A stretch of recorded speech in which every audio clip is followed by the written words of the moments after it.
누가복음 2장 8절부터 14절까지 말씀을 제가 봉독하겠습니다. 여러분은 하나님의 말씀으로 들으시면 되겠습니다.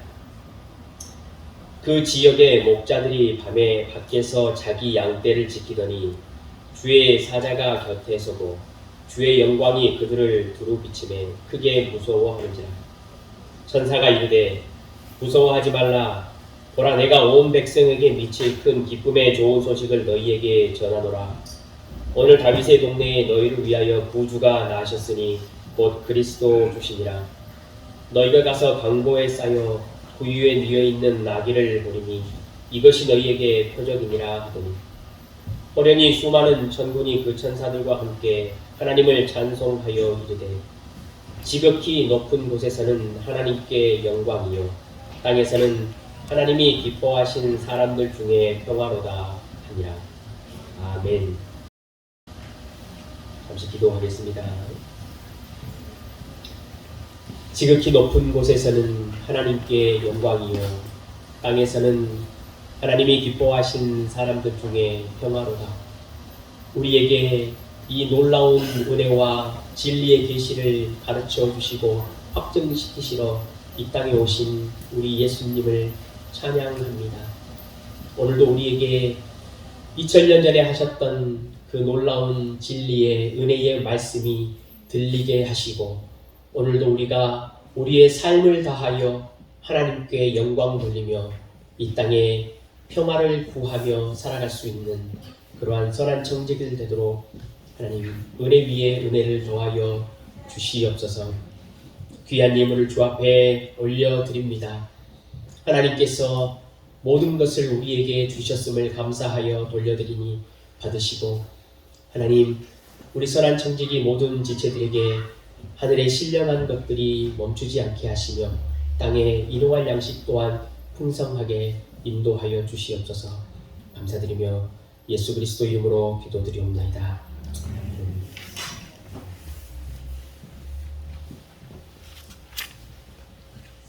예수님께서 땅에 탄생하셨습니다. 그 탄생하시던 밤에 한밤중에 천군 천사들이 노래를 불렀습니다. 우리 인류의 첫 번째 캐럴송이지요. 천사들이 감정 없이 하나님의 명령을 받았으니까 그냥 가서 노래를 한 것이 아닙니다. 너무나 기뻤고 너무나 놀라웠습니다. 말로 표현할 수 없었기 때문에 노래로 그 기쁨을 이야기한 것이죠. 우리가 잘 알듯이 천사들은 예수님이 이 땅에 탄생하신 것과는 아무런 상관이 없습니다. 왜냐하면 타락한 천사를 단 한 존재라도 예수님이 구원하신 적이 없기 때문이죠. 그러나 천사들은 마치 아기 예수님이 이 땅에 오신 것이 자기들을 위한 것처럼 그처럼 노래를 했습니다. 기쁨에 넘쳤습니다. 베드로전서에 보면 예수님께서 탄생하시고 고난을 받으시고 부활하셨다라는 이야기를 천사들도 살펴보기 원하는 것이라 라고 기록하고 있습니다. 천사들이 너무나 궁금했던 것 같아요. 그도 그럴 것이 아마 예수님이 이 땅에 오신다라는 것 자체가 이해가 되지 않았을 거예요. 상상하기도 힘들었겠죠. 예수님은 육신을 입고 이 땅에 오시기 전에 천상에서 하나님이셨습니다. 그 천사들은 그 예수님의 얼굴조차 바라보지 못했습니다. 너무나 영광스럽고 두려웠기 때문에 자신들의 날개로 얼굴을 가릴 수밖에 없었습니다. 그랬던 영광스럽고 놀라운 하나님이 육신을 입고 가장 비천하게 땅으로 가신다고, 죄의 모양을 입으신다고, 아기로 나신다고, 자기가 창조한 땅으로 들어가겠다고 하는 이야기 자체가 이해가 되지 않겠죠. 이해가 되지 않는 부분은 너무나 많이 있습니다. 온 백성에게 미칠 큰 소식이라고 오늘 본문에도 이야기를 하죠. 그러나 그 소식을 궁궐에 가서 전하지 않았습니다. 성전에 가서 전하지도 않았습니다. 가장 비천하고 무시받는 목자들에게 가서 소식을 전하는 것이죠. 그 시간도 참 기가 막힙니다. 모든 사람들이 가장 힘들어할 밤 시간에 찾아갔습니다. 성도 여러분, 성탄절은 하나님의 입장에서는 고통의 날이지요. 비참한 날이고 비하의 날입니다. 구주가 나셨는데 참으로 아이러니인 것은 그 구주가 구유에 오셨다라는 사실이죠. 이것이 우리에게 표적이라고 말합니다. 찬양을 전문으로 하던 천사들이었습니다. 예수 그리스도가 이 땅 가운데 육신을 입고 오시고 죽고 부활하신 그 이야기를 아마도 다 이해하지는 못했을 것입니다. 그렇지만 천사들은 노래했습니다. 천사들은 이 땅 가운데 자신들이 존재한 이후로 많은 찬양과 노래를 했습니다. 그것이 자신들의 전문 사명이었기 때문이죠. 그러나 오늘 천사들은 이렇게 노래합니다. 내가 지금까지 불렀던 많은 노래들 가운데 가장 영광스럽고 가장 아름다운 노래는, 최고의 노래는 바로 예수가 탄생하신 것이다. 하나님이셨던 분이 가장 비참하고 철저하게 낮아지신 날, 그 날이 하나님께는 가장 큰 영광의 날이라 찬양합니다. 가장 잔인하고 가장 불법적이고 가장 수치스러운 이 땅의 삶과 죽음이 이 땅에 평화를 가져다 주었다라고 노래합니다. 천사들이 뭐가 그렇게 기쁘고 놀라웠을까? 아무런 상관이 없는 자들이었음에도 불구하고 이처럼 노래를 했다면 아기 예수님께서 이 땅에 오신 근본적인 목적인 저와 여러분, 우리는 오늘 어떻게 기뻐하고 어떻게 놀라워야 할까? 오늘 이 기쁨과 놀라움의 소식을 잠시 우리 이야기하면 좋겠습니다. 지극히 높은 곳에서는 하나님께 영광이다. 하나님이 가장 위대하시다라는 의미이지요. 무엇이 그렇게 영광스럽고 놀라웠을까요? 여러분, 첫 번째로 가장 놀라웠던 것은 하나님께서 약속하셨던 것을 반드시 지키신다라는 사실이 가장 놀라운 것이죠. 하나님은 천지를 창조하시고 나서 우리에게 약속을 하셨습니다. 가장 근본적인 성경의 약속은 하나님이 우리와 함께 하시겠다라고 말씀하신 것이죠. 그러니 너희가 이 땅을 살아가는 동안 안식해라 라고 하신 말씀입니다. 구약 성경을 보시면 그래서 하나님이 어떻게, 그리고 누구에게, 어떻게, 어떤 모양으로 우리와 함께 하실까라는 이야기가 쭉 기록되어 있습니다. 구체적인 약속들도 많이 주셨죠. 성전을 주시기도 하셨습니다. 그래서 성전에 임재하셨습니다. 그러면서 봐라, 내가 너희와 함께 하는 것이다 라고 가르쳐 주셨죠. 그런데 여러분, 성경을 잘 읽어보시면 하나님이 우리와 함께 하신다라는 것은 성전에 임하는 수준을 훨씬 넘어섭니다. 하나님이 우리에게 아주 친밀하게 함께 하시겠다라고 말씀을 하셨죠. 이사야서에 보면 어떠한 친밀함으로 하나님이 함께 하실 것이라는 것을 말씀하신 부분이 있습니다. 이렇게 기록됩니다. 여인이 젖먹는 자식을 혹 잊을지라도, 여인이 자기 태에서 난 아들들에게 긍휼함을 혹시나 잊을지라도 나는 절대로 너희들을 잊지 않겠다라는 말씀을 하십니다. 또 기록됩니다. 내가 너희를 손바닥에 새겼다라고 말합니다. 하나님께서 너희와 함께 하겠다라고 약속하셨던 것은 여러분, 사실 이사야 선지자가 이야기했던 것보다도 사실은 더 넘어선 친밀함과 함께함입니다. 하나님께서 이 땅 가운데 저와 여러분에게 함께 하시겠다고 하셨던 약속은 최초에 아담이 창조되고 에덴 동산에서 하나님과 함께 동행했던 그 정도의 친밀입니다. 그리고 오히려 그것을 더 넘어서서 성삼위 하나님께서 가지고 계셨던, 서로에게 보여주셨던 그 친밀함 정도까지 하나님이 저와 여러분에게 함께 하시겠다라고 약속하셨습니다. 궁금하지 않으십니까? 하나님께서 어떻게 그 약속을 지키실 것인가? 과연 정말로 그것이 가능할 것인가? 성삼위 하나님께서 가지고 계셨던 그 교제함과 친밀함 사이에 우리 사람과 성도를 끼워 넣어 주신다라는 것이 정말로 가능할 것인가? 그러나 우리 하나님은 그 약속을 지키셨습니다. 어떤 방해가 있었든지 어떤 변수가 있었든지 전혀 하나님께는 상관이 없었습니다. 그것을 정확하게 지키셨습니다. 그것이 바로 성탄절입니다. 성도 여러분, 우리는 이렇게 생각해야 합니다. 하나님께서는 참으로 많은 능력들을 우리에게 보이시고 베푸셨습니다. 그런데 하나님의 가장 큰 능력은 바로 이 성육신입니다. 이 성탄절입니다. 지극히 높으시고 그 어떤 것으로도 표현할 수 없는 그 영광의 하나님께서 당신께서 가지고 계시는 모든 능력을 발휘해서 낮아지신 것이죠. 신이 존귀하신 하나님이 육신을 입는다는 것 자체가 불가능한 일이겠죠. 오히려 하나님에게는 천지를 창조하는 일이 더 쉬웠습니다. 그분은 전능자이시기 때문이죠. 그러나 그분이 육신을 입고 이 땅에 오신다는 것 자체는 너무나 불가능합니다. 어떤 누구도 상상할 수 없는 것이지요. 그렇지만 우리 하나님은 당신께서 하신 약속을 지키시기 위해서 당신의 가장 큰 능력을 사용하셨습니다. 이 땅에 오셔서 우리로 만지게 하셨고 우리로 보게 하셨고 우리와 함께 먹으셨습니다.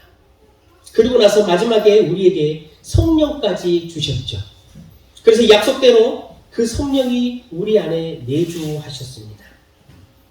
사랑하는 성도 여러분, 하나님은 자신을 버리셔서까지 우리에게 약속을 지키시는 분이십니다. 이런 하나님은 우리 인생들에게 그렇기 때문에 큰 소망과 기쁨을 주십니다. 영광 받기에 가장 합당한 분이시죠.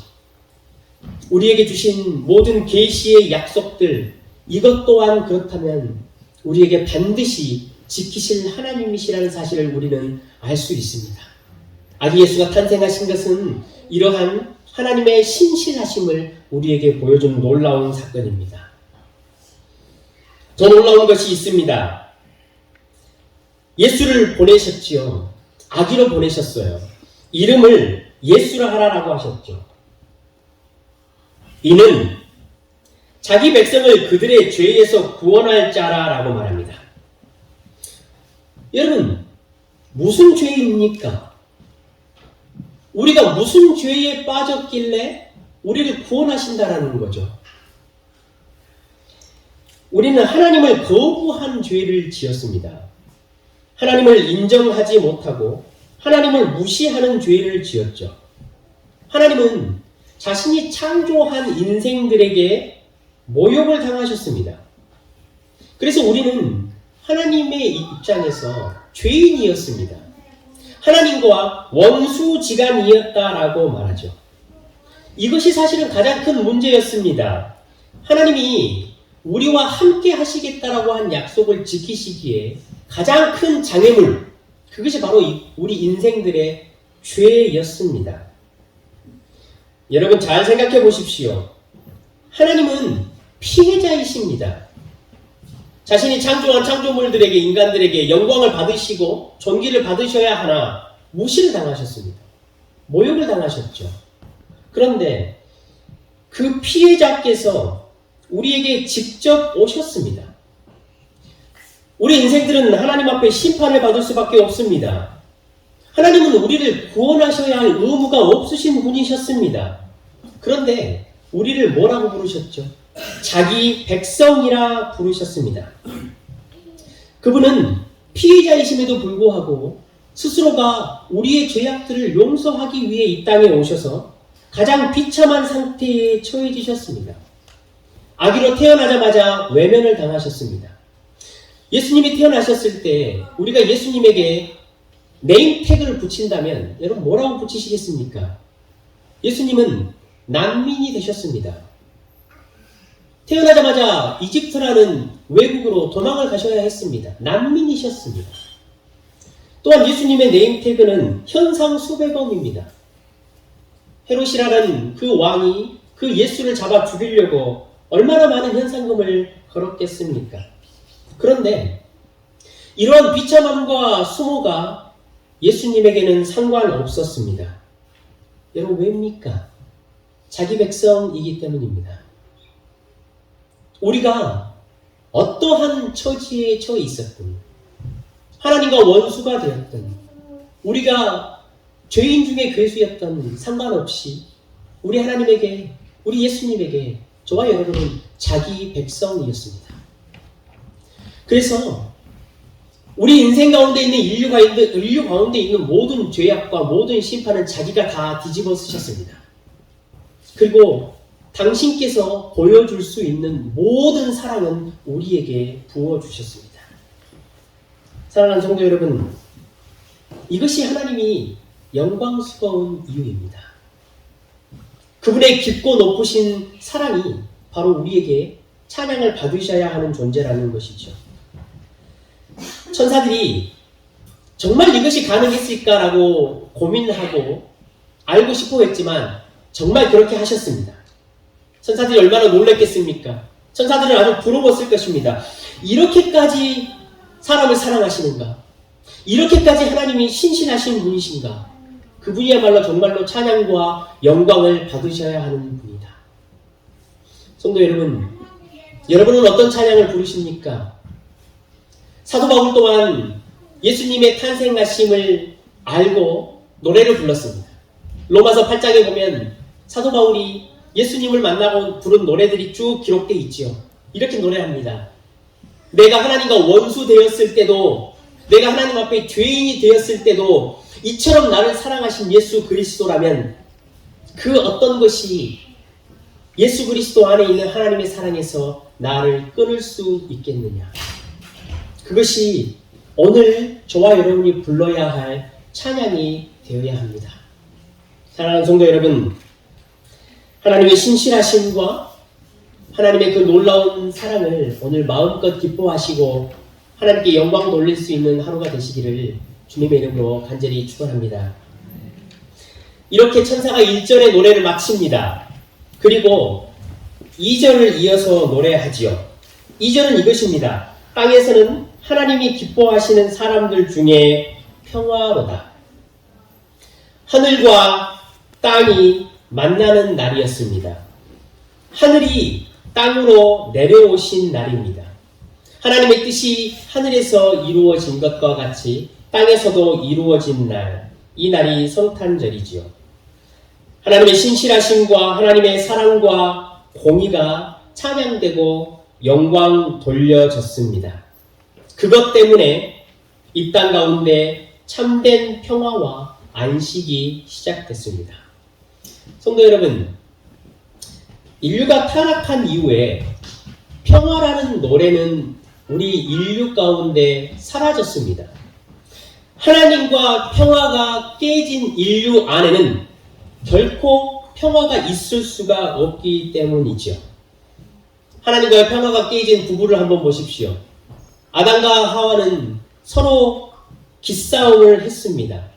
서로가 핑계를 댔죠. 가장 평화롭고 가장 아름다워야 할 부부 사이에 평화는 없었습니다. 하나님과의 평화가 깨졌기 때문이죠. 두 자식을 낳습니다. 가장 우애롭고 가장 서로를 위해야 하는 가인과 아벨 형제였습니다. 그러나 그들 사이에도 평화는 없었습니다. 형이 계획해서 동생을 죽이는 일이 있었죠. 하나님과의 평화가 깨져버린 인류 안에는 평화라는 노래가 사라졌습니다. 그 누구도 그 평화의 노래를 부를 수 없습니다. 찬송가에 이런 찬송이 있지요. 이 땅 위에 험한 길 가는 동안 참된 평화가 어디 있나. 우리 모두 다 예수를 친구 삼아 참 평안을 누리세. 성탄절을 여러분 생각해 보십시오. 그날 밤에 무슨 일이 있었습니까? 많은 사람들은 자신들의 방을 잡으려고 싸움을 하던 밤이었습니다. 사람들은 서로 고향에서 오랜만에 만났죠. 술을 마시고 노래를 부르며 회포를 풀던 밤이었습니다.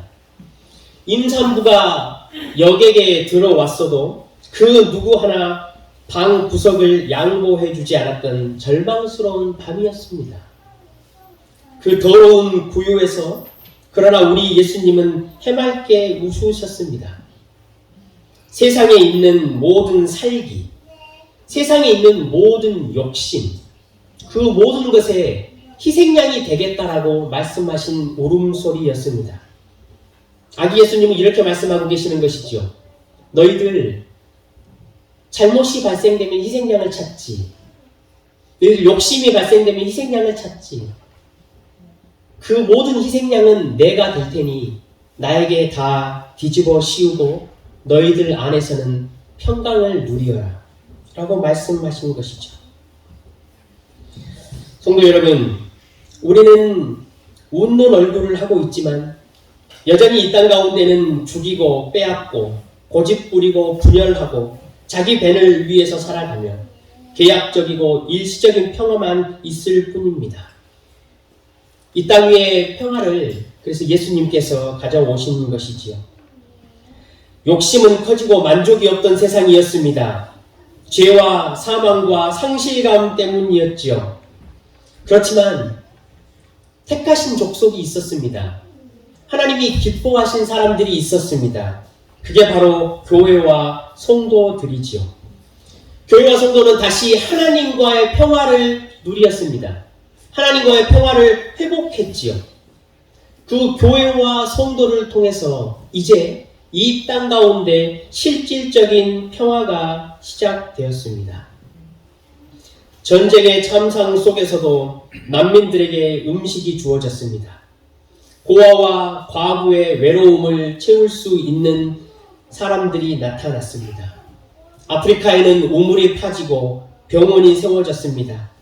서로를 죽이려고 총이 들려졌던 아이들의 손에 총 대신 연필이 들려졌습니다. 홀로 죽음을 맞이해야 했던 사람들 가운데는 그 죽음을 함께하는 호스피스가 생겨났고 쪽방촌에는 연탄이 들어가고 홈리스에게는 양말이 전해집니다. 슬럼가에는 교회가 세워졌습니다. 한 알의 씨가 죽어서 많은 열매들을 맺기 시작한 것이지요. 이 땅에 예수 그리스도로 말미암아 참된 평화와 평강이 우리 가운데 시작되었습니다. 가장 더러운 나무 구유에서 울려 퍼진 아기 예수님의 울음소리에서부터 시작해서 가장 비참한 나무 십자가에서 다 이루었다라고 외쳤던 그 예수님의 절규까지, 예수님의 이러한 사랑과 희생이 이 땅의 진정한 샬롬과 평화를 시작하셨습니다. 성도 여러분, 하나님께는 영광이요 땅에는 평화이다라는 노래가 2000년 전에 시작되었습니다. 그런데 아직 우리 하나님은 충분히 영광을 받지 못하셨고 아직 우리가 살고 있는 땅에는 전쟁이 난무하고 있습니다. 그러나 성도 여러분, 절망하지 마십시오. 완전한 크리스마스는 지금 다가오고 있습니다. 하나님께서 완전히 영광 받으실 날 또한 우리에게 다가오고 있습니다. 그리고 이 땅의 평화 또한 다가오고 있습니다. 하나님께서는 우리에게 목자와 같이 비천한 저와 여러분에게 오늘 이 성탄의 노래를 맡기셨습니다. 저와 여러분이 예배와 삶에서 겸손하게 이 하늘에는 영광이요 땅에는 평화라는 노래를 부를 수 있는 한 주가 되었으면 좋겠습니다. 성도 여러분, 우리 기억합시다. 이 땅에 오신 예수님으로 인하여서 우리가 기뻐하고 안식하고 그 평화를 누리면 누릴수록 하늘의 하나님께서 영광을 받으신다라는 사실을 저와 여러분이 오늘도 기억했으면 좋겠습니다. 사랑하는 성도 여러분, 저는 교회가 매주일 크리스마스였으면 참 좋겠습니다. 같이 하나님께 영광 돌리는 찬양을 하고 그 아기 예수님의 사랑과 희생 때문에 우리가 서로 배려하고 서로 평화를 이루려고 애쓰는 교회가 되었으면 참 좋겠습니다. 그리고 제가 항상 말씀드리지만 여러분, 유학생으로 오셨고 이민생활 하시면서 참 힘드시잖아요. 제가 우리 선한천지 공동체에게 바라는 것 딱 한 가지입니다. 신앙생활 하시면서 여러분 행복했으면 좋겠어요. 정말로 다른 게 없습니다. 성도 여러분, 그러려면 우리가 예수님의 탄생과 우리 예수님의 신실하심과 사랑이신 그 하나님을 기억하는 것이 가장 우선입니다. 그리고 저와 여러분 오늘 그리고 이번 주 동안 한번 평화를 선포해 보십시오. 1년 동안 사시면서 부모와 자녀 간에 그리고 사장과 직원 간에 남편과 아내 사이에 친구들 사이에 그리고 목사와 성도 사이에 그리고 성도와 성도 사이에 거친 말들이 많이 있지 않았습니까? 마음속에 쓴뿌리가 있지 않았습니까? 보이지 않는 전쟁들 또한 우리는 치르고 있지 않습니까? 마음에 깊고 괴롭고 불편한 골짜기들이 있지 않습니까? 혹 여러분 지난 한 해 동안 이 부족한 목사 때문에 여러분 상처를 받으셨거나 실망하신 일들이 있으셨다면 오늘 이 성탄절을 맞이해서 여러분이 그것들을 좀 너그럽게 용서해 주시면 좋겠습니다. 아기 예수님께서 말 구유에서 외치셨던 그 울음소리에 여러분 다 이렇게 묻어서 좀 흘려보낼 수 있는 그런 이번 한 주가 되었으면 좋겠습니다. 높고 높으신 우리 하나님께서 낮고 천한 곳으로 내려오셨습니다. 우리가 그런 예수님을 기억하며 여러분 평화를 선포하면 어떨까요? 스스로에게도 평화를 한번 선포해 보십시오. 한 해 동안 삶이 무너진 사람도 있을 것이고 또 한 해 동안 생각대로 되지 않은 일 때문에 그런 문제들 때문에 내 스스로 실망하고 마음의 전쟁과 불평과 화가 있으셨던 분도 있으실 것입니다. 성도 여러분 기억하십시오. 우리 하나님은 신실하시고 우리 하나님은 여전히 사랑이신 분입니다. 저와 여러분은 항상 전능자의 손 안에 있습니다. 하나님의 사랑 안에 있다라는 것을 기억하시고 그 하나님의 사랑에서 끊을 것이 하나도 없구나라고 내 스스로에게 신앙을 고백해 보시면 어떨까요? 여러분 또 주변을 한번 돌아보십시오. 이웃들의 눈물에 평화를 선포해 보는 것은 어떨까요?